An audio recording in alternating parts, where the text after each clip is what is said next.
여러분 어디로 가고 계십니까? 여러분의 인생 종착역에 하나님을 만날 수 있을 것 같습니까? 잘 살고 계십니까? 제가 제일 불안한 사람은 하나님 없이 행복한 사람입니다. 제가 볼 때 제일 불안한 사람. 여러분, 성경은요, 행복을 주는 책이 아닙니다. 성경 검색을 해보면 놀랍게도 행복이라는 단어가 11번밖에 안 나옵니다. 그것도요, 구약에만 나옵니다. 예수님은 모르겠습니다. 일상생활 속에서는 어떻게 무슨 말을 하셨는지 다 알 길은 없지만 적어도 사복음서에서 예수님은 행복이라는 단어 자체를 한 번도 하지 않았습니다. 사도 바울이 13개의 서신서를 남겼습니다. 공식적으로. 그 서신서 중에 단 한마디도 사도 바울은 행복이라는 말을 하지 않았습니다. 제일 많이 쓰는 말이 뭐냐? 생명. 예수님은 생명이라는 말을 제일 많이 하셨어요. 생명.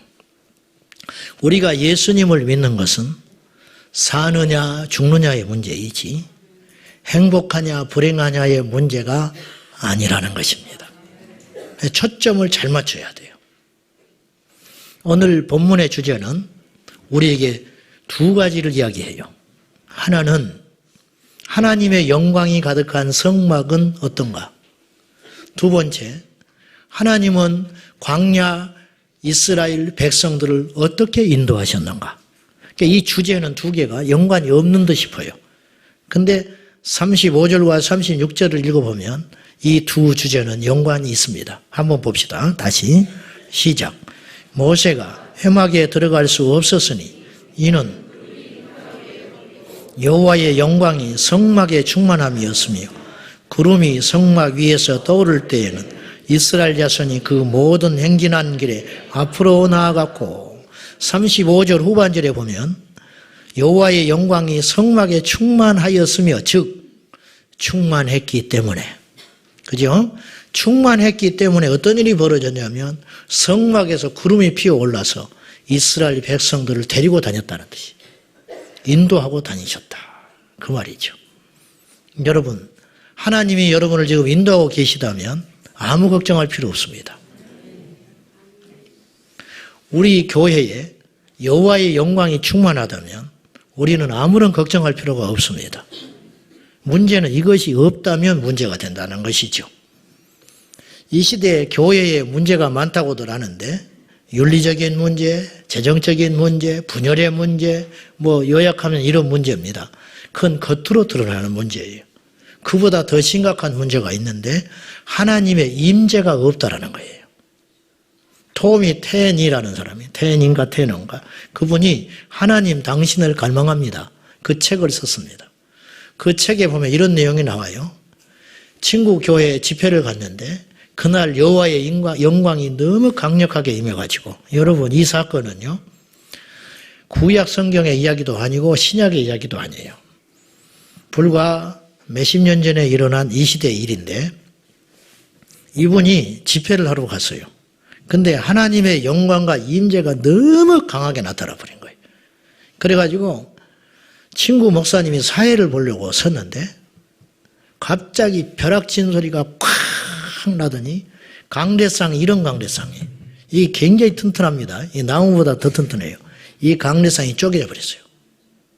그리고 목사님은 뒤로 나가 떨어져 버렸어요. 그리고 죽은 자처럼 돼버린 거예요. 죽은 자처럼. 그리고 깨어나지를 못했어요. 이건 사실입니다.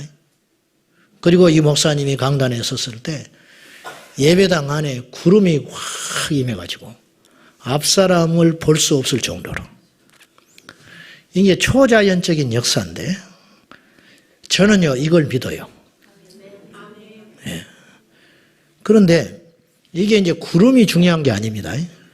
오늘 말씀에 구름이 피어올랐다는 게 중요한 게 아니에요. 마귀도 이렇게 광명의 천사로 둔갑해가지고 이적도 행하고 신비한 능력도 행할 수 있어요. 이단에서 병자 고칩니다. 이단 교주가 신비한 예언을 합니다. 그러니까 사람들이 미혹되는 거예요. 그게 중요한 게 아니라는 거예요. 여호와의 영광이 있느냐가 중요하다는 것이죠. 그런데 이제 우리가 하나님의 영광을 눈으로 볼 수 없기 때문에 하나님께서 사용하신 방법이 있는데 불, 구름, 그다음에 안개 뭐 이런 것들을 이제 구약에 동원해 가지고 하나님께서 영광이 임했다는 사인을 주시는 것뿐이죠. 중요한 건 이거예요. 하나님의 영광이 우리 신앙과 교회 안에 있는가? 저는 우리 교회가 이리 되기를 원합니다. 사람들로부터 칭찬받는다, 뭐 크다, 작다, 뭐 인격이 훌륭하다, 저게 좋은 일 한다, 아이고 저게 별별 없다. 그런 건 아무 필요한 말이 아니에요. 그건 이 세상의 평가라는 거예요. 좋은 교회, 나쁜 교회, 그런 교회는 없어요. 하나님은 좋은 교회를 세운 적이 없어요. 하나님은 어떤 교회를 세우냐면 주님께서 주인 되시는 교회, 하나님의 영광 있는 교회를 세우려고 하는 것이지 작은 교회, 큰 교회, 좋은 교회, 나쁜 교회는 없다는 거예요. 그런 말 자체가 하나님 앞에 합당하지 않는 말이라는 거예요. 여러분이 만약에 교회를 찾아 나올 때 또 어디 가서 신앙생활을 하든지 간에 그런 관점으로 하나님의 전을 바라본다면 여러분의 신앙은 어린아이 신앙이에요. 뭘 몰라서 그러는 거예요. 뭘 몰라서. 오늘 말씀에 구름이 해마귀에 덮이고 너무 여호와의 영광이 강력하게 임하기 때문에 모세가 들어갈 수 없을 정도가 됐다는 거예요. 오늘날 세상에 악한 죄인들이 교회에 와서 까불어댑니다. 뭘 모르고 막 함부로들 해요. 그런데도 가만히 있는 것은 하나님이 안 계시기 때문이 아니고 그 교회의 영광이 없기 때문에 그래요. 몰라서 그러는 거예요, 지금. 모세가 들어가지를 못했어요. 왜 못 들어갔는가? 영광이 너무 가득 차니까 못 들어갔다는 거예요. 우리 교회에 어떤 일이 일어나야 되냐면은 세상에 악한 죄인이 오면 나가 떨어져 버려야 돼요. 예배를 드리는 중에 뛰쳐나가든지 아니면 여기서 깨져가지고 하나님께 회개하든지 해야지 구경꾼이 있다는 것은 우리 교회에 영역이 없다는 뜻이에요, 사실은. 이게 부끄러운 일이에요. 우리 교회를 오랫동안 다녔음에도 불구하고 변화가 일어나지 않고 여전히 세속적이며 심지어 우리 교회를 와서 죄를 배운다고 한다면 이것은 참으로 통탄할 일이에요. 이건 어떤 이유로도 용납할 수 없는 일이라는 것입니다. 과연 우리 교회에 하나님의 영광이 있는가? 한국 교회 가운데 여호와의 영광이 있는가? 저는 한 번의 예배를 드리더라도 하루를 목회하더라도 이런 교회를 꿈꿔봅니다. 하나님의 영광이 가득해가지고 인간의 인본주의와 냄새와 말들과 이런 색깔들이 완전히 틈타지도 못하게 들어올 수도 없는 하나님의 영광의 임재가 가득한 것. 우리는 이제 여호와의 영광 이런 말들을 많이 써요, 사실은. 근데 여호와의 영광이 무엇이냐? 구체적으로 물어보면은 대충은 알겠는데 표현하기가 쉽지 않습니다. 앤드류 머레이 목사님은 여호와의 영광이라는 말을 이렇게 표현을 했어요. 하나님의 위엄과 거룩하심이 피조 세계에 나타나는 것. 이게 하나님의 영광이라는 거예요. 예를 들면 이사야가 성전에 가서 환상을 봐요. 어떤 환상을 보냐면 그곳에 여호와의 임재를 경험하는 것이에요. 천사 그룹이 나타나서 거룩하다 거룩하다. 두 개로는 얼굴을 가리고 날개가 6이 달렸는데 두 개로는 얼굴을 가려요. 왜냐? 주님을 못 봐요. 너무 거룩하신 분이라. 너무 크신 분이라. 여러분, 우리가 태양도 정면으로 못 쳐다봅니다. 너무 밝아서.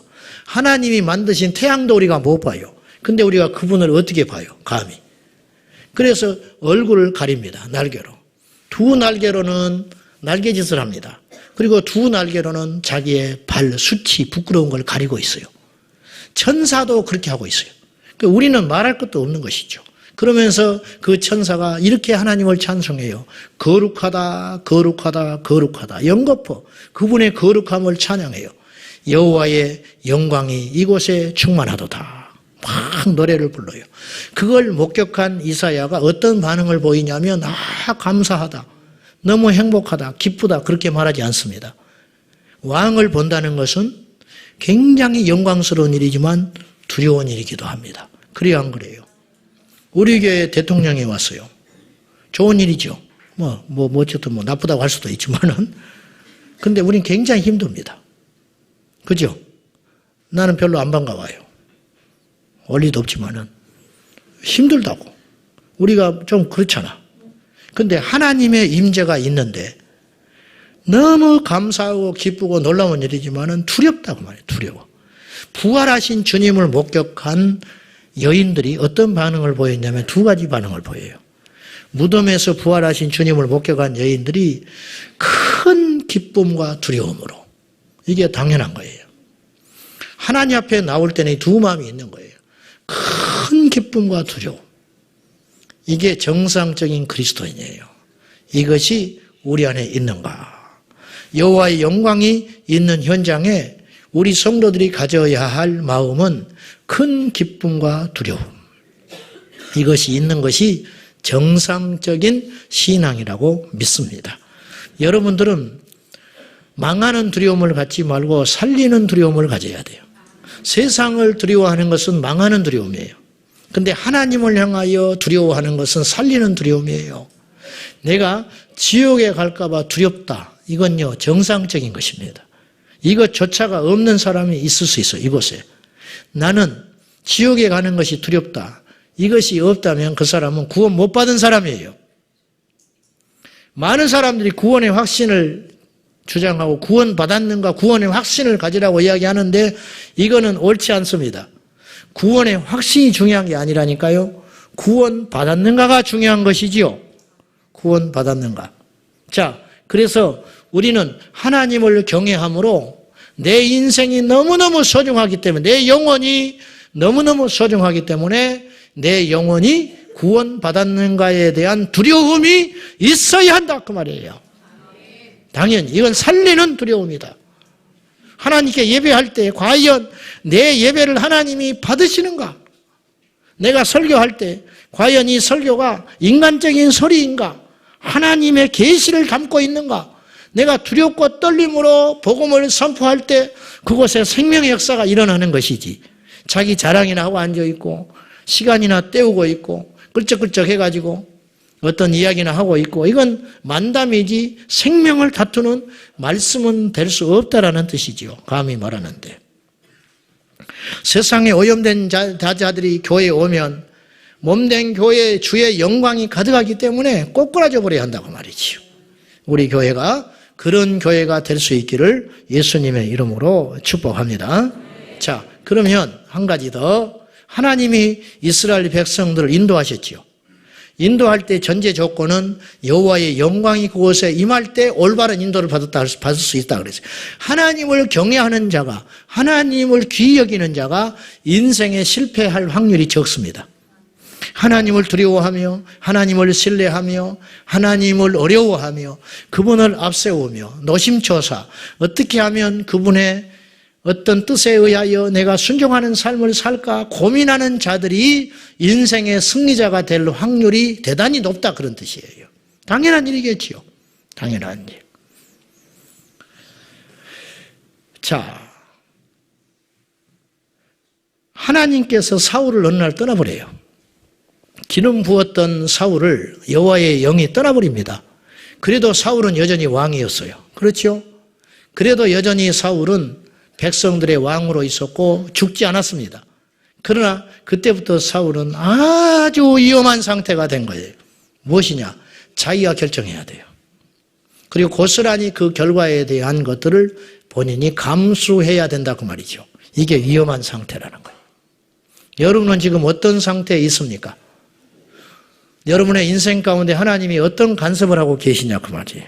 이것이 없다면 여러분은 형통하고 잘 되는 것 같아도 여러분의 마지막까지 우환이 없다 할지라도 그건 결코 복된 인생이 아니라는 것을 제가 분명히 말씀드릴 수 있습니다. 하나님이 떠난 왕이 되길 원하십니까? 아니면 하나님이 함께하는 종이 되길 원하십니까? 저는 기꺼이 후자를 택하겠습니다. 요셉처럼. 요셉은 종이었고 옥살이를 했지만 그의 생애 가운데 두드러진 특징은 하나님이 함께 하셨다는 거죠. 자, 그러면 지금부터 3,500년 전 광야에 놓여있는 이스라엘 백성들을 주님께서 눈에 보이는 사인으로 낮에는 구름기둥, 밤에는 불기둥으로 오늘 인도하셨다고 하잖아요. 오늘날 우리에게는 하나님께서 여전히 살아계셔서 우리 안에 계시는데 어떤 방법으로 우리를 인도하고 계시는가, 이것을 아는 것이 중요하겠습니다. 우리에게 구름기둥이 없잖아요. 우리에게 불기둥이 없잖아요. 그렇다고 하나님께서 우리를 내버려 두셨을까요? 그렇지 않습니다. 이스라엘 백성들의 광야와 오늘 우리 인생은 흡사한 것이 너무 많습니다.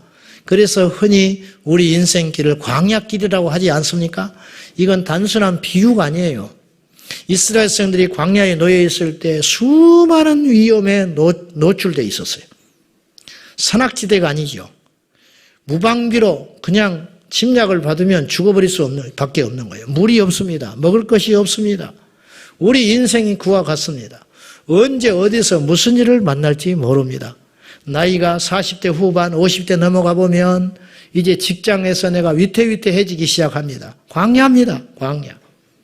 우리 자녀들을 어떻게 키워야 할 것인가? 수위 없이 고민이 됩니다. 나이는 먹고 이제는 사회에 가서 진출해야 되는데 시어머니 바늘멍아 같고 좋은 친구들을 만나야 되는데 이런 머리 아픈 일들, 걱정과 염려, 근심들이 광야에 놓인 이스라엘 백성들이 내일은 무엇을 먹을고 내일은 무엇을 마셔야 되나, 이제 우리 내일 눈을 뜨면 어디로 가야 되는가 고민하고 근심했던 것처럼 우리 인생과 똑같다는 거예요. 그런데 한 가지 명심할 것은 이스라엘 백성들이 광야 40년을 사는 동안 특징이 하나 있는데 굶어 죽은 자가 하나도 없었다는 거예요. 눈을 씻고 찾아보십시오. 광야 이스라엘 백성들이 추워 죽다든지 더워 죽었다든지 굶어 죽었다는 말이 있는지 없었어요. 오직 언제 죽었느냐? 하나님을 떠났을 때 죽었어요. 이건 오늘 우리에게도 유효합니다. 할렐루야. 하나님을 떠나면 죽는 거예요. 우리는 가난을 두려워하고 질병을 두려워하고 미래 불확실한 것들에 두려워하고 있지만 정작 우리가 두려워해야 할 것은 하나님이에요. 하나님. 그러면 다시 돌아와서 그들에게 불기둥과 구름기둥으로 인도했다면 오늘 우리에게도 하나님이 여전히 살아계셔서 우리 나라와 우리 교회와 우리 가정과 우리 인생을 인도하고 계시다면 어떤 방법으로 인도하고 계시는가? 그것은 말씀으로 인도하고 계시다. 그렇게 말씀드릴 수 있어요. 성경이 없던 고대에는 하나님께서 직접 오셔서 말씀하셨어요. 사실은 불기둥과 구름기둥은 하나님이 말씀한다는 거예요. 구름이 피어오르지요. 성막에서. 구름이 피어오르면 중앙에 있던 성막에서 구름이 피어오르면 이스라엘 백성이 다 알 수 있어요. 한 사람만 알면 다 소문나지요. 구름이 피어오른다. 그럼 빨리 짐 싸라요. 밥 먹다가 짐 싸야 돼요. 잠자다가 짐 싸야 돼요. 다투다가도 짐 싸야 돼요. 안 그러면 죽어요. 그래서 구름이 피어오릅니다. 그럼 피어올라서 하나님께서 시간적인 여유를 주셨겠지요. 그 성막을 거둡니다. 자기의 장막들을 거둡니다. 그 다음에 제사장들과 레위인들이 앞장서서 갑니다. 그 뒤를 대열을 이어가지고 백성들이 자기 짐을 꾸려가지고 가축들을 이끌고 쭉 갑니다. 구름을 따라가요. 구름을 따라. 그리고 어디 가서 설지 몰라. 그리고 어느 날 몇 날 며칠을 갔든지 몇 시간을 갔든지 구름이 딱 섭니다. 그러면 그 자리가 내가 원든 원치 않든 그 자리에 성막을 펴는 거예요. 좋지 않아요. 예전에 있는 데보다 좋지 않아. 근데 한 가지는 분명해요. 하나님이 이곳에 진을 치라는 것은 확실하기 때문에 백성들은 그냥 진치고 사는 거예요. 이곳에서 얼마나 있을지 몰라요. 몇십 년을 있을지, 몇 달을 있을지, 며칠을 있을지 알 수 없어요. 그러나 여러분, 그 인생이 안전했다는 뜻이에요. 안전했다는 것. 굉장히 중요한 것이죠. 아브라함에게 하나님께서 오셔서 말씀하세요. 짐 싸라. 네 고향 땅을 떠나야겠다. 그냥 따라가는 거예요. 말씀을 따라가는 인생이었다는 것이죠. 우리는 아브라함을 부러워합니다. 오늘 이스라엘 백성들을 부러워할지 몰라. 왜냐? 분명하지 않냐? 우리도 그렇다면 따라가겠다. 그들은 우리를 수없이 부러워해요. 왜냐? 그들은 하나님이 찾아오셔서 말씀하실 때만 알 수 있었어요. 그걸 종이라 그러는 거예요. 종.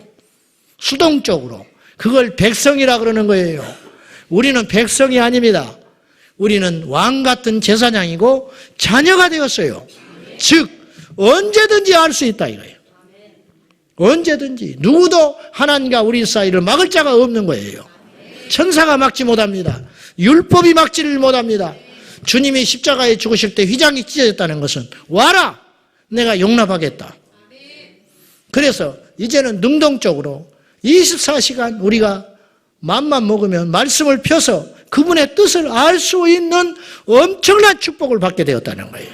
그러니까 마귀는 죽기 살기로 이 말씀이 우리 안에 들어오지 못하도록 막아내고 있어요. 우리가 어디로 가야 되나? 말씀을 보십시오. 내가 누구와 결혼해야 되나? 말씀을 보십시오. 내가 어떤 직장을 가져야 되나? 말씀을 보십시오. 이 말씀에 다 있어요. 왜? 하나님은 말씀을 통해서 우리에게 인도하신다 그 말이지요. 그러면 중요한 건 다 말씀이 소중한 줄은 알아요. 한국교회는 말씀 알기 운동, 말씀 통독, 말씀 암송, 제자 훈련 얼마나 많이 말씀들을 읽자고 운동하고 독려하고 그러는지 몰라요. 그보다 더 중요한 게 있습니다. 그 말씀에 우리가 어떻게 반응하냐예요. 당연히 첫째는 말씀을 알아야 되겠죠. 근데 어떻게 반응하느냐?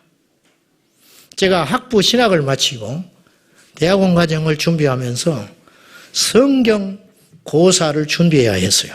여기 1차 합격해야 다음 시험 볼 수 있어요. 이 성경을 이잡듯이 다 외우고 봐야 돼요. 온갖 걸 다 이야기해요. 생전 듣지도 못한 이름들을 다 외워야 되고 종이 한 장 차이로 똑 떨어지고 붙고 하니까 그냥 대충 읽어서는 안 돼요. 근데 마지막에 성경을 209절 정도를 암송을 해야 했어요. 거기서 이제 몇 개가 나와요. 그래서 내가 귀찮아서 포기했어요. 안 해버렸어요. 내가 그렇게 생겼잖아요. 뭐 내용만 알면 되지. 근데 어느 날 보니까 불안한 거예요. 내가 이걸 못 외우면 안 될 것 같아. 그래서 뒤늦게 외우기 시작했어요. 제가 다 외웠습니다. 아주 저를 핫바지로 하는데 제가 그걸 말씀드리려고 하는 게 아니라 그 암송한 209절이 나를 전혀 바꾸지 못했습니다. 왠지 아십니까? 시험을 위해서 암송했기 때문에. 이게 성경을 대하는 우리의 자세라고 말이죠. 제가 학교에 입학해가지고 우리 동기, 나보다 나이 많으신 노처녀 여자 전도사님이 계셨어요. 그분이 저한테 이런 이야기를 했어요. 자기는 떨어질 줄 알았대요. 그래서 1년을 준비하면서 공부를 하다가 자기가 어느 날 공부를 하다가 무슨 생각을 했냐면 성경을 내가 너무 안 읽었구나. 그래서 시험을 목적에다가 두지 않게 됐대요, 자기는. 처음에는 공부를 시작했는데 창세기부터 계시록까지 내가 성경을 읽으면서 은혜를 받아야겠구나. 그렇게 읽게 됐대요.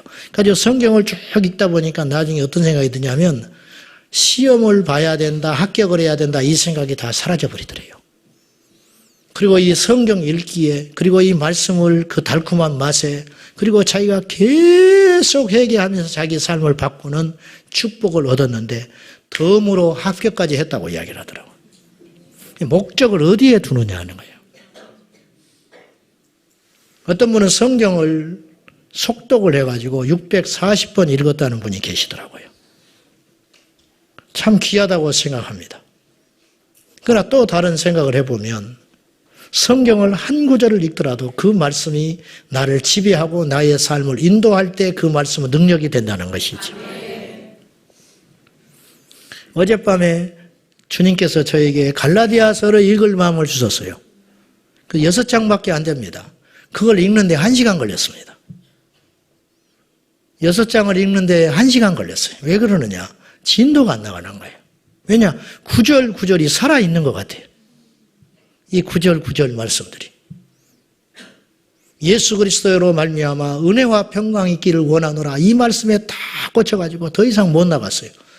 예수 그리스도로 말미암아 나에게 은혜와 평강이 오는 것을 사람에게서 오는 것이 아닌데, 환경에서 오는 것이 아닌데 제가 얼마나 위로를 받았는지 몰라요.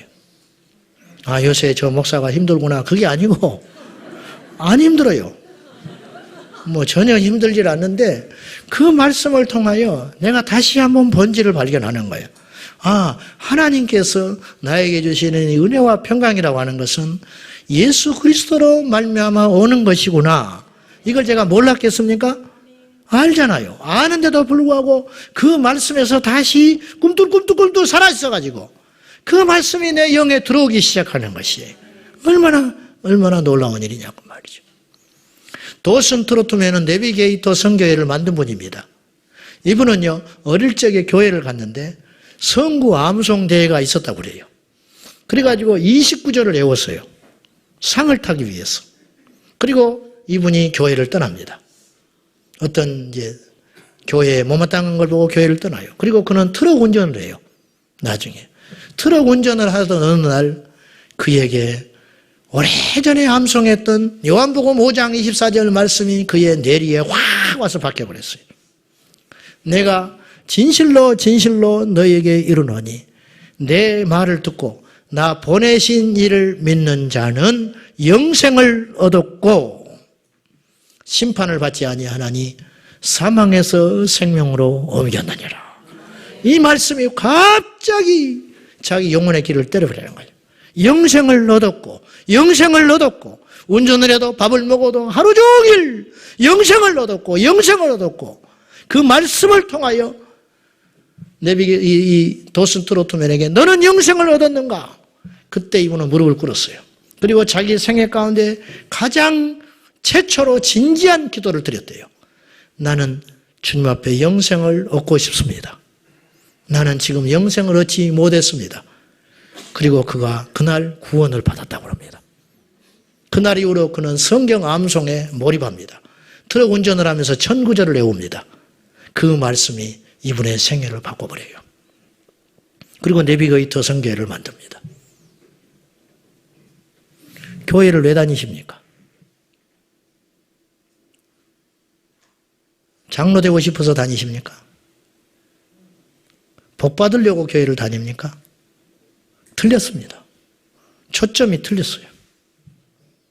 여호와의 영광의 집에 거하면서 우리 인생을 어떻게 하면 하나님의 뜻에 맞춘 오류 없는 실수 없는 인생을 살아볼고 이것에 대한 고민. 다시 누차 말하지만 우리는 행복하기 위해서 산 자들이 아니라 이곳에 모인 자들이 아니라 조금 거창한 이야기지만 아버지의 뜻이 하늘에서 이룬 것 같이 이 땅에서 이루어지는 선한 도구로 우리가 쓰임받기를 원합니다. 이것이 인생의 승리라는 것이에요. 이걸 깨닫지 못하는 자가 제일 불쌍하다는 것이죠. 구원 받았을지 몰라요. 그러나 부끄러울 것입니다. 하나님 앞에 가서. 부끄러울 거예요. 토마스 목사님은 30도 되기 전에 우리나라의 대동강변에 와서 목이 잘려 죽습니다. 하나님이 못 살릴 것 같습니까? 하나님께서 그를 못 살릴 것 같냐고. 사도 바울은요, 유대인들이 바울이 계속 십자가를 증거하고 다니니까 너무너무 자기들이 괴롭고 힘들어가지고 율법에 대치되는 복음을 자꾸 전하니까 이들이 볼 때는 바울이 이단이거든요. 바울을 죽이기 전에는 먹지도 마시지 않겠다고 하나님께 서원한 40명이 따라다녔어요.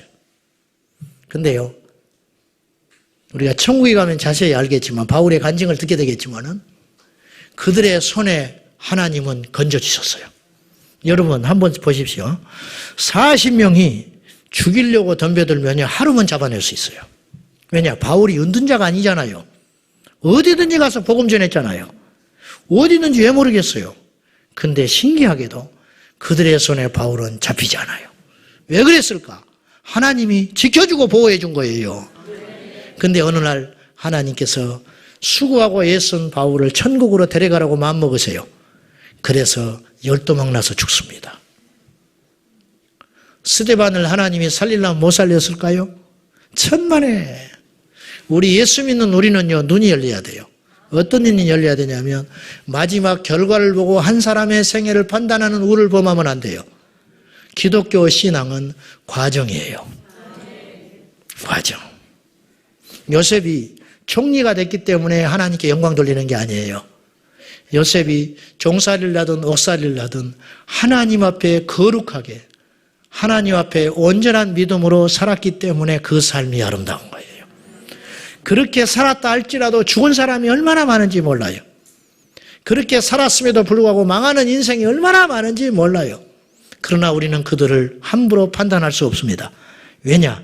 하나님이 그와 함께한 인생이라면 그것 자체가 승리이기 때문에 그래요. 하나님을 떠나고도 오히려 잘 되는 사람이 있다니까요. 하나님의 방법으로 목회를 열심히 했는데 부흥이 안 될 수 있어요. 어느 날 하나님의 방법을 버려요.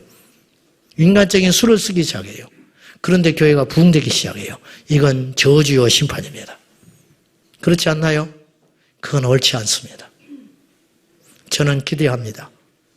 우리 교회가 하나님의 인도하심을 받기를 진정으로 바랍니다.